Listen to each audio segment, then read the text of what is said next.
Brangiausieji klausytojai, girdėsite Mėnulio radijo pasakas apie flamingą knygynę ir paukščių tako istoriją.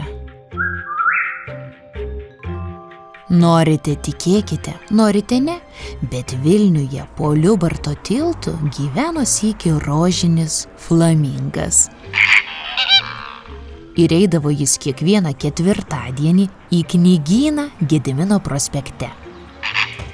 Pati mačiau, jau po pietų, lėtai kojas kilnodamas, jis prieidavo stiklines knygyno duris. Įžengdavo, linktelėdavo ilgą kaklą duris pravėrusiams darbuotojams ir nustypindavo tiesiai į kampą prie skyriaus detektyvai.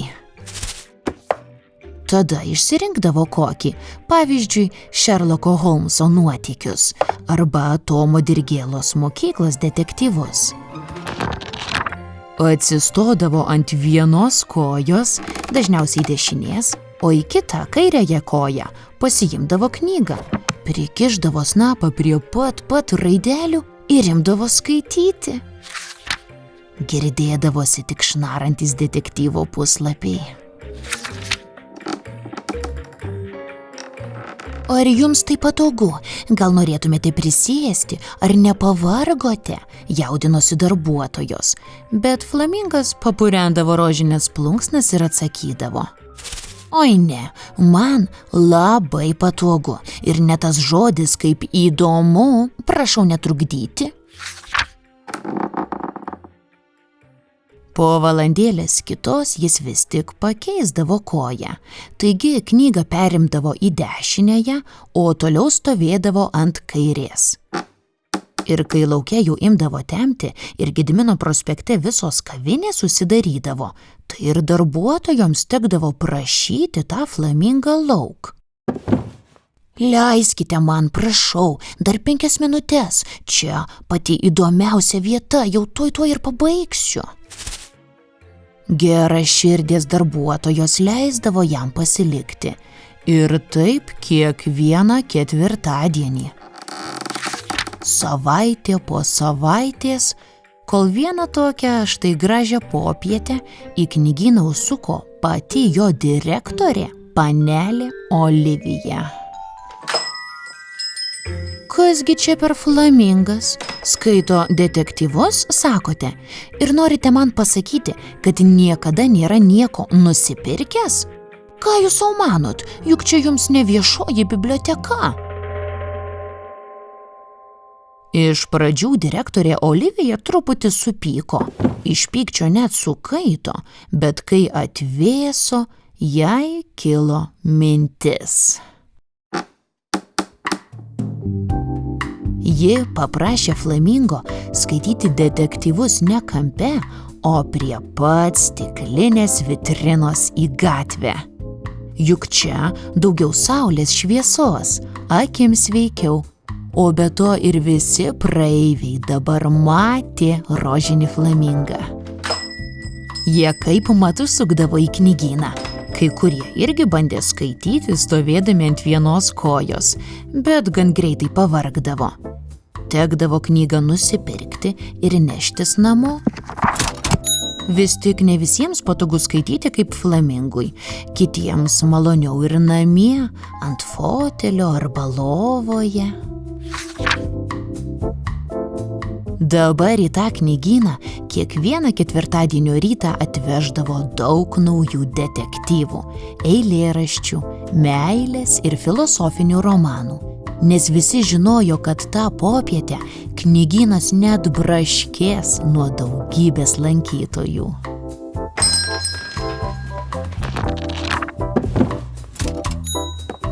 O štai viena mergaitė vardu Jorūnė dar tokia maža buvo, kad net skaityti nemokėjo, bet ir ji ateidavo į knygyną. Atsisėsdavo prieš pat rožinį flamingą ir prašydavo: Pasek man, prašau, pasaką apie paukščius arba žvaigždes. Flamingas apsimesdavo, kad nieko negirdi, bet Jorūnė vėl prašydavo: Prašau. Nagi imk ir pati paskaityk, galiausiai neištvėręs atrėžė Flamingas. Kad aš dar skaityti nemoku. Na gerai, Flamingas padėjo detektyvą į šalį. Sukryžiavo kojas kaip koks indas ir tokioj pozoj prisėdęs šalia Jorūnės ėmė pasakoti.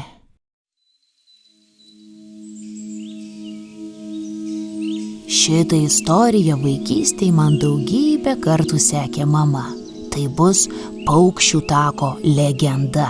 Klausykis. Senų senovėje, kai žemė dar buvo jauna, o visi žvėreliai, paukšteliai ir žuveliai mažyčiai, tai gyveno ir Gegutė. Ji dienomis miegodavo, bet naktimis kukuodavo ir ilgesingai žiūrėdavo į mėnulį. Kada nors, kai pabos man čia žemėj kukuoti, tai išskrisiu aš toli, toli į pietus, iki pat mėnulio, svajodavo ji. Ir tikrai vieną naktį tai Gegutei ėmė ir pabodo. Todėl išskleidė jis sparnelius ir pakilo į tamsų nakties dangų. Skrido, skrido, visi miško paukšteliai ją stebėjo, kol danguje liko tik mažytis taškelis. Ir jau visai arti mėnulio, kai rodėsi tas taškelis tuoj ims ir išnyks, jis tvykstelėjo ir pavirto į ryškią žvaigždę. Kas per stebuklas, sučiulbo paukšteliai, mūsų Gegutė pavirto į žvaigždelę?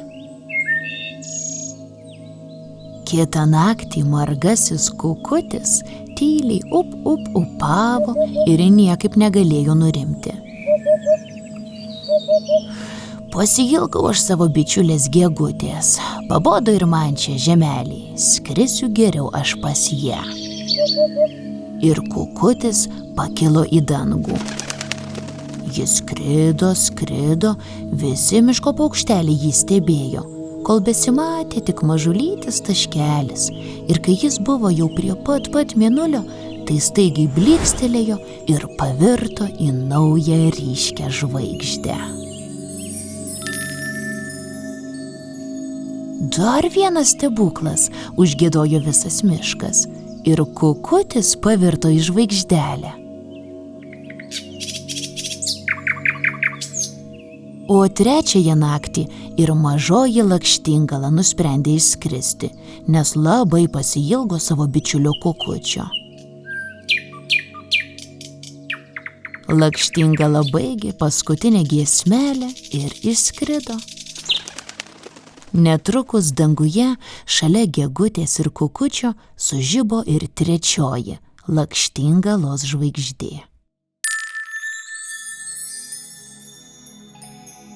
Taip metai iš metų danguje, ten, kur driekėsi kelias į pietus link mėnulio, užgimė daugybė ryškių žvaigždelių.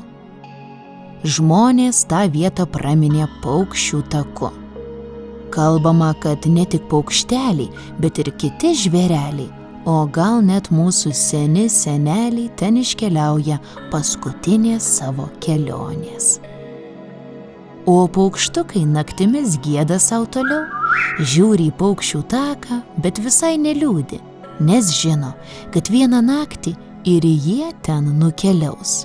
Tačiau neišnyks, o liks šviesti danguje amžinai.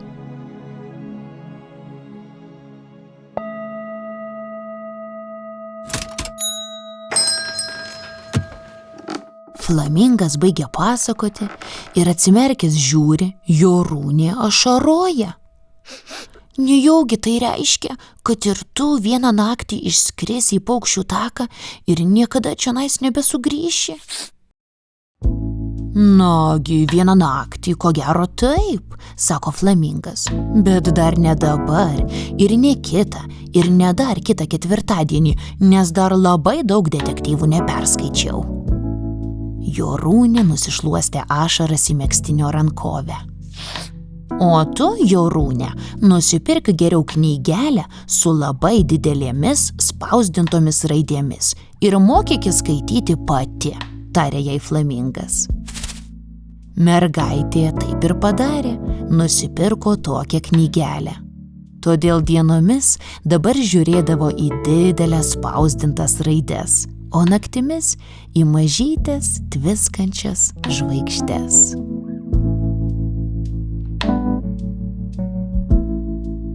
Ačiū, kad klausėtės. Pavasariui atėjus linkime rytais pasiklausyti paukštelių, naktimis pasigrožėti žvaigždėmis, o ketvirtadieniais po pietų užsukti ir į knygyną. Iki.